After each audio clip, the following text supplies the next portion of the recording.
Hi everyone, thank you so much for watching this video. I've created a quick video here to talk a little bit about bank statements, the differences between those and transaction histories, how to pull transactions histories properly, so that way Fannie Mae and Freddie Mac will accept everything. So on this first page, right here, we have your typical bank statement. This is a Wells Fargo account. We can see the last statement date was good through August 31st. Of course, we've got the client's information that is here in red, and then account number, which is what we need to see at least a portion of. We've got our statement balance, transactions that have occurred, and then of course, all pages are needed to be uploaded. So we've got 2 here.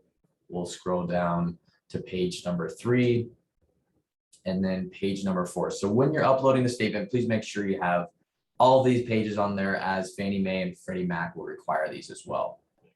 I'm going to stop sharing my screen and I'm going to go on to a transaction history page, which is of course on your mobile banking account. What we need these for is if we need to document a certain transaction to show the funds available for your closing after your statement date on your bank account. So for reference, today is September 2nd.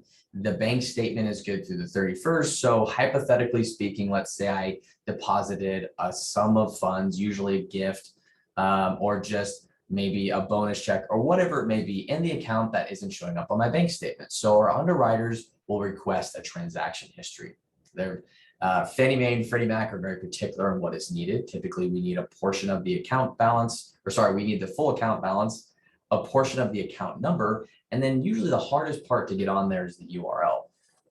We also want to make sure that on this transaction history, it's at least from the last statement date through the date that you're pulling it.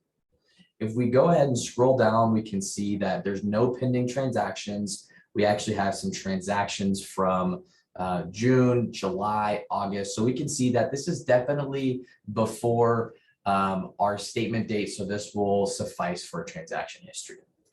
The easiest way to get everything that is needed in order to use a transaction history is to click Control P, and then now you've got your PDF.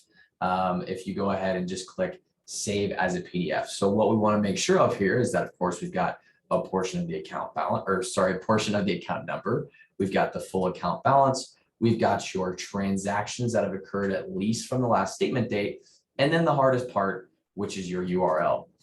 Safari users out there, we've confirmed that you can't get the URL as you save a PDF. So we definitely need to have you use a different browser. Typically, Google Chrome is the best way to do that. But now that we can go ahead and just click Save, this will show up in our documents right here as now a transaction history as a PDF that you can upload into our system. So hopefully this is helpful. If you guys have any questions, definitely do not hesitate to reach out, but we hope you have an awesome rest of your day. We'll talk to you soon. Thanks.